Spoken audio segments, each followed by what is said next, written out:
Hello dears, നമ്മളിന്ന് discuss ചെയ്യാൻ പോകുന്നത് നമ്മുടെ ഭൂമിയുടെ വൻകരകൾ, സമുദ്രങ്ങൾ എന്നുള്ള വിഷയത്തെക്കുറിച്ചാണ്. Today we are discussing the topic of the continents and oceans of our earth. നമ്മുടെ ഭൂമിയുടെ കോണ്ടിനെൻറ്റ്സ്, അതായത് വൻകരകൾ 7 7 കോണ്ടിനെൻറ്റ്സ് ആണ് ഭൂമിക്കുള്ളത്. Asia, Africa, North America, South America, Antarctica, Europe and Australia. ഇങ്ങനെ 7 വൻകരകളാണ് നമ്മുടെ ഭൂമിക്കുള്ളത്. ഈ പറഞ്ഞത് അതിൻ്റെ വലിപ്പാടിസ്ഥാനത്തിലാണ്. ഏറ്റവും വലിയ വൻകര, ഏറ്റവും വലിയ കോണ്ടിനെൻ്റ് ഏഷ്യ ആകുന്നു. അതിനുശേഷം Africa, then north America, South America, Antarctica, Europe and Australia. ഇങ്ങനെ 7 കോണ്ടിനെൻറ്റ്സ് ആണ് നമ്മുടെ ഭൂമിക്കുള്ളത്. അതുപോലെ ഓഷ്യൻസ്, പ്രധാനമായും നമ്മുടെ ഭൂമിക്ക് 5 മഹാസമുദ്രങ്ങളാണുള്ളത്. പസഫിക്, അറ്റ്ലാന്റിക്, ഇന്ത്യൻ, അന്റാർട്ടിക്കിന് സദേൺ ഓഷ്യൻ എന്നും പറയും, ആൻഡ് ആർട്ടിക് ഓഷ്യൻ. ഇങ്ങനെ 5 ഓഷ്യൻസ് ആണുള്ളത്. Pacific ocean, Atlantic ocean, Indian ocean, southern ocean or Antarctic ocean and Arctic ocean. ഈ പറഞ്ഞത് ഇതിൻ്റെ വിസ്തൃതിയുടെ, അതായത് അതിൻ്റെ ഏരിയയുടെ ബേസിൽ കൂടിയാണ് ഈ പറഞ്ഞത്.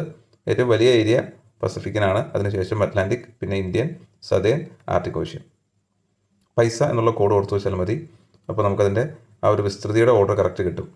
വിസ്തൃതി ഏറ്റവും കൂടുതൽ പസഫിക് ഓഷ്യനാണ്, അതിനുശേഷം Atlantic ocean, Indian ocean, southern ocean. Southern ocean എന്ന് പറയുന്ന മറ്റൊരു പേരാണ് Antarctic ocean, last one Arctic ocean. ഇതിൻ്റെ ആ ഒരു വിസ്തൃതി നമ്മൾ പറയുകയാണെങ്കിൽ, ഏരിയ പറയുകയാണെങ്കിൽ, പസഫിക് ഓഷ്യൻ്റെ ഏരിയ 165.2 മില്യൺ കിലോമീറ്റർ സ്ക്വയർ ആണ്. അറ്റ്ലാന്റിക് ഓഷ്യൻ്റെ ഏരിയ പറയുകയാണെങ്കിൽ 82.4 മില്യൺ കിലോമീറ്റർ സ്ക്വയർ ആണ്.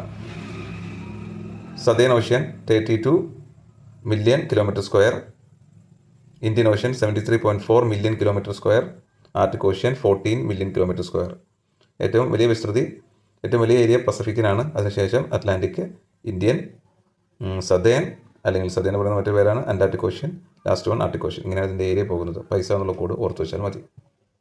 പിന്നെ ഇതിൻ്റെ ഡെപ്ത് പറയുകയാണെങ്കിൽ, ഇതിൻ്റെ ആവറേജ് ഡെപ്താണ് പറയുന്നത്.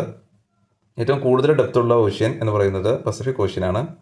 പസഫിക് ഓഷ്യൻ്റെ ആഴം എന്ന് പറയുന്നത് 4280 മീറ്ററാണ്.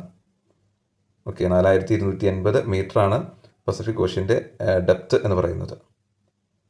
പസഫിക്കിന് ശേഷം ഏറ്റവും കൂടുതൽ ഡെപ്തുള്ള ഓഷ്യനാകുന്നു ഇന്ത്യൻ ഓഷ്യൻ. 3960 മീറ്റർ ഉണ്ട്. ഓക്കെ, പിന്നെ അറ്റ്ലാന്റിക് ഓഷ്യൻ 3700 മീറ്ററാണ് അതിൻ്റെ ഡെപ്ത് പറയുന്നത്. അപ്പോൾ ഏറ്റവും കൂടുതൽ ഡെപ്ത് ഉള്ളത് പസഫിക്കിനാണ്, അതിനുശേഷം വരുന്നത് ഇന്ത്യനാണ്, അതിനുശേഷം അറ്റ്ലാന്റിക്കിനാണ് വരുന്നത്. ഇത് പറഞ്ഞിട്ടുള്ളത് ആവറേജ് ഡെപ്താണ്. ചില ഭാഗങ്ങളിൽ ഈ സമുദ്രത്തിൻ്റെ ഭാഗങ്ങളുടെ എല്ലാം ഡെപ്തിന് വേരിയേഷൻ വരാറുണ്ട്. ഒരു ആവറേജ് ഡെപ്താണ് ഈ പറഞ്ഞത്, ആവറേജ് ആഴമാണ് നമ്മൾ ഈ പറഞ്ഞത്. ഓക്കെ, അപ്പോൾ വിസ്തൃതിയിലും ആഴത്തിലും ഏറ്റവും മുന്നിൽ പസഫിക് ഓഷ്യൻ തന്നെയാണുള്ളത്. ബാക്കിയുള്ള അന്റാർട്ടിക് ഓഷ്യൻ, ആർട്ടിക് ഓഷ്യൻ, ഇതിൻ്റെ ഡെപ്ത് നമ്മൾ ആഴം അങ്ങനെ പറഞ്ഞ് അധികം കേൾക്കാറില്ല. അതിന് ആഴമുണ്ട്, ഒരു ആവറേജ് ഒരു ആഴമുണ്ട്. എങ്കിലും പ്രധാനമായും നമ്മൾ പഠിച്ചിരിക്കേണ്ടത് പസഫിക്കിൻ്റെയും ഇന്ത്യൻ്റെയും അറ്റ്ലാന്റിക്കിൻ്റെയാണ്. ഏറ്റവും വലിയ ഏരിയയും ഏറ്റവും വലിയ ഡെപ്തും ഉള്ളത് പസഫിക് ഓഷ്യന് തന്നെയാണ്. പിന്നെ നോക്കുമ്പോൾ ഏരിയ കൂടുതൽ അറ്റ്ലാന്റിക്കിനാണ്. അടുത്തതിൽ ഏരിയ വരുമ്പോൾ ഇന്ത്യനാണ്. പക്ഷേ ആഴത്തിൽ 2ാം സ്ഥാനം ഇന്ത്യനാണ്, ആഴത്തിൽ 3ാം സ്ഥാനം അറ്റ്ലാന്റിക്കിനാണ്. അത് ഓർത്തിരിക്കുക. പിന്നെ നമുക്ക് പഠിക്കാനുള്ളത് പസഫിക് ഓഷ്യൻ്റെ ഷേപ്പ് എന്ന് പറയുന്നത് ട്രയാങ്കുലർ ഷേപ്പാണ്. ഒരു ഏകദേശം ഷേപ്പാണ് നമ്മൾ പറയുന്നത്. പസഫിക്കിൻ്റെ ഷേപ്പ് ട്രയാങ്കുലർ ഷേപ്പാണ്. അറ്റ്ലാന്റിക് ഓഷ്യൻ്റെ ഷേപ്പ് എസ് ഷേപ്പാണ്. ഇന്ത്യൻ ഓഷ്യൻ എം ഷേപ്പാണ്. സദേൺ ഓഷ്യൻ, അതായത് അന്റാർട്ടിക് ഓഷ്യന് ഷേപ്പില്ല, നോ ഷേപ്പ്. ആർട്ടിക് ഓഷ്യന് ഡി ഷേപ്പാണുള്ളത്. ഓക്കെ, അപ്പോൾ പസഫിക്കിന് ട്രയാങ്കിൾ, അറ്റ്ലാന്റിക്കിന് എസ് ഷേപ്പ്, ഇന്ത്യൻ ഓഷ്യന് എം ഷേപ്പാണുള്ളത്. അന്റാർട്ടിക് ഓഷ്യൻ, അതായത് സദേൺ ഓഷ്യന് ഷേപ്പില്ല, ആർട്ടിക് ഓഷ്യന് ഡി ഷേപ്പാണുള്ളത്. അപ്പോൾ പൈസ എന്നുള്ള കോഡ് ഓർത്ത് വെച്ചിട്ട് നമുക്ക് triangle SM, no shape, D അങ്ങനെ ഓർത്ത് വെച്ചാൽ മതി. പൈസ എന്നുള്ള കോഡ് ഓർത്ത് വെക്കുമ്പോൾ നമുക്ക് 5 ഓഷ്യൻസിൻ്റെ പേരും കിട്ടും, അതിൻ്റെ ഏരിയയുടെ ഓർഡറും കിട്ടും. പിന്നെ നമുക്ക് ഈ ഇന്ത്യനും ഈ പറയുന്ന അറ്റ്ലാന്റിക്കും തിരിച്ച് വെച്ചാൽ നമുക്ക് അതിനകത്ത് ഡെപ്തും ആ ഒരു ഓർഡർ തന്നെ കിട്ടും. പിന്നെ അതിൻ്റെ ഷേപ്പ് എന്ന് പറയുന്നത് triangle SM, no shape, D. Okay, triangle SM, no shape, D ഒരു ഓർഡറിലാണ് ഇതിൻ്റെ ഷേപ്പ് വരുന്നത്. അപ്പോൾ ഇത്രയും കാര്യങ്ങൾ നമ്മൾ ബേസിക്കായിട്ട് അറിഞ്ഞിരിക്കുക. 7 കോണ്ടിനെൻറ്റ്സും 5 ഓഷ്യൻസും. പേരുകൾ മറന്നു പോകാതെ, ഓർഡറുകൾ മാറിപ്പോകാതെ പ്രത്യേകമായിട്ട് അത് ഓർത്ത് വയ്ക്കാൻ ശ്രമിക്കുക. Thank you.